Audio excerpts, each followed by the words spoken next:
হ্যাঁ বন্ধুরা, কেমন আছেন? নিশ্চয়ই সবাই ভালো আছেন। তো আজকে আমি আপনাদের সামনে একটি নতুন ভিডিও নিয়ে এসে হাজির হয়েছি। দেখতে পাচ্ছেন পিবে CS4080, হয়তো 4080 নামটা একটু মুছে গেছে, কিন্তু এটা CS4080। এই অ্যাম্পটি আমার দোকানে এসছে। এটার একটা সাইড, অর্থাৎ আপনি দেখতে পাচ্ছেন এ সাইডটা শর্ট আছে এবং বি সাইডটা ঠিকঠাক আছে। এ সাইডের পিছন থেকে বক্সের যে আউটপুট কানেকশানটা, ওখান থেকে ভোল্টেজ বেরিয়ে আসছে, অর্থাৎ ডাইরেক্টই কারেন্ট বেরোচ্ছে। অ্যাডাপ্টার থেকে যে কারেন্টটা আপনার সার্কিটগুলো চালু করে, সেই কারেন্টটা ডাইরেক্ট আউটপুট থেকে বেরিয়ে যাচ্ছে, কোনো ভলিউম বা কোনো কিছু ছাড়াই। তো আসুন আমি পিছন থেকে একবার একটু মিটার দিয়ে চেক করে দেখিয়ে দিই, বা এর সিস্টেমটা একটু বোঝানোর চেষ্টা করি। আমার ভিডিওর সঙ্গে থাকুন, স্কিপ করে দেখলে কিছুই বুঝবেন না। আর কমেন্টস, লাইক, শেয়ার করতে আপনারা ভুলবেন না। তবে আসুন আগে পিছন সাইডটা দেখে আসি, এরপরে আমরা ধীরে ধীরে অ্যাম্পটি খুলে দেখব ভিতরে কোথায় কি সমস্যা আছে।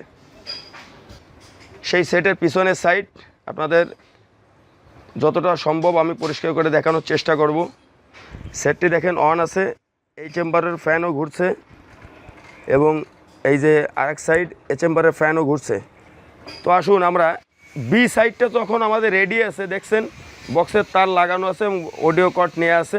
আমরা বি সাইডটা বাজাই।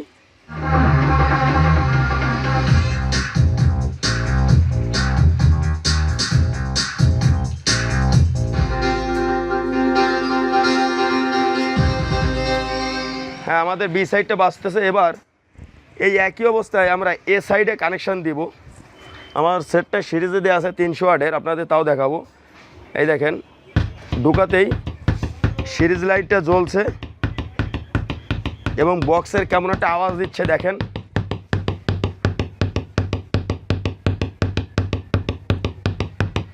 হয়তো বন্ধুরা একটু খেয়াল করে শুনলে আপনারা বক্সের আওয়াজটা টের পাবেন।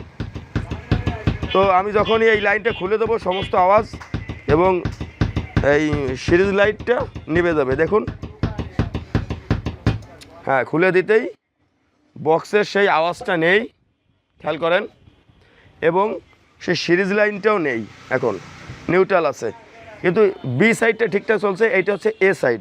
তো আসুন বন্ধুরা, আর কথা না বাড়িয়ে আমরা সেটটা খুলি এবং দেখি সেটের ভিতরে কি সমস্যা আছে। আমরা সেটা সলভ করার চেষ্টা করব বা মেরামত করার চেষ্টা করব।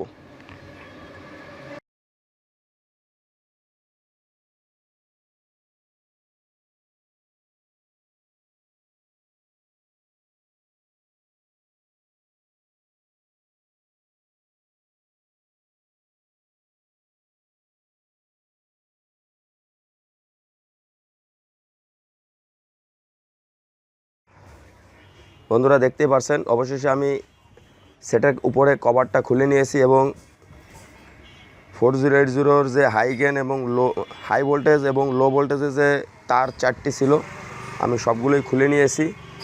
তো একটু ভালোভাবে দেখার চেষ্টা করবেন। এখানে 4টি ফিউজ আছে, তার 3টা ফিউজই কাটা, 1 2 3, এই 3টে ফিউজই কাটা, একটা ফিউজ ভালো আছে।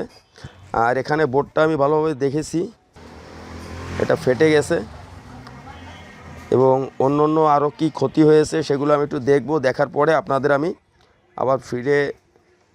আবার পুনরায় আপনাদের ভিডিওতে নিয়ে যাব। আগে আমি একটু দেখি কি কি প্রবলেম আছে। আর যদি আপনাদের সমস্ত প্রবলেমগুলো মিটার দিয়ে মাপ দিয়ে চেক করে দেখাতে হয়, তো ভিডিও অনেক বড় হয়ে যাবে।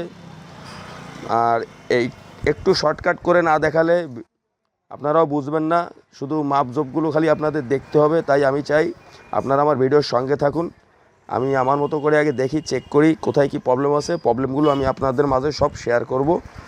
লাইক শেয়ার করতে ভুলবেন না এবং ভিডিওটি স্কিপ করে দেখলে কিছুই বুঝতে পারবেন না। তবে আসুন বন্ধুরা, আমরা এটা চেক করে দেখার পরে কি আসে আমি আপনাদের সবাইকে জানাচ্ছি। বন্ধুরা, আমি বোর্ডটি পুরো খুলে নিয়েছি এবং মোটামুটি আমি দেখে নিয়েছি।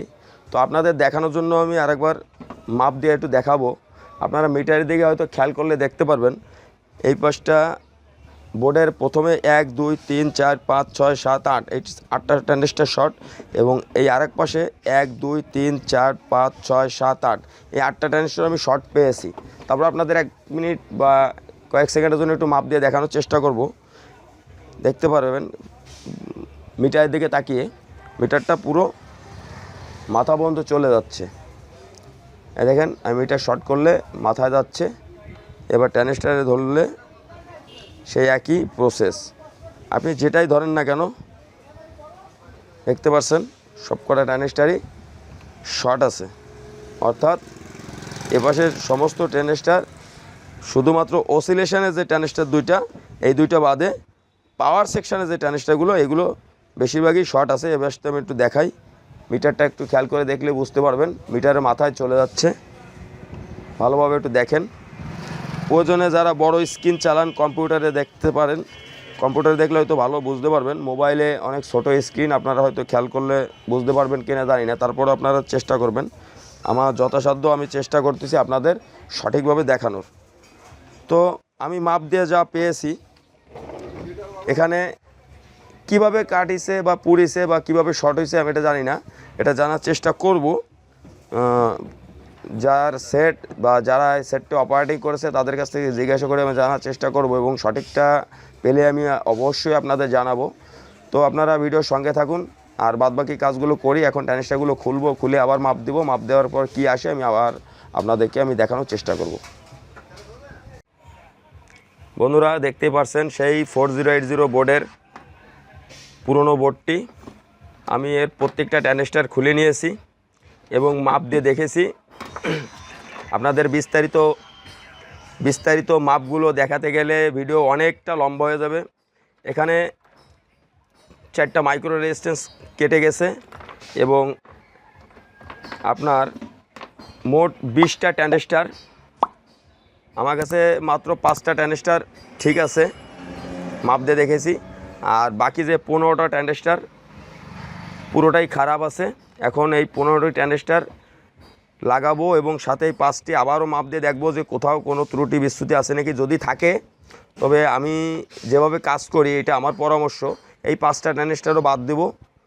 একেবারে ফ্রেশ কন্ডিশনের ভালো মানের ট্যানিস্টার, দাম বেশি হোক কম হোক যাই হোক না কেন, যেহেতু 4080 হাই ভোল্টে ব্যবহার হয়, আমি চেষ্টা করব সম্পূর্ণ ট্যানিস্টারগুলো, মানে সব ট্যানিস্টারগুলো 20টা ট্যানিস্টার সমস্ত ট্যানিস্টারগুলোই নতুন লাগাতে।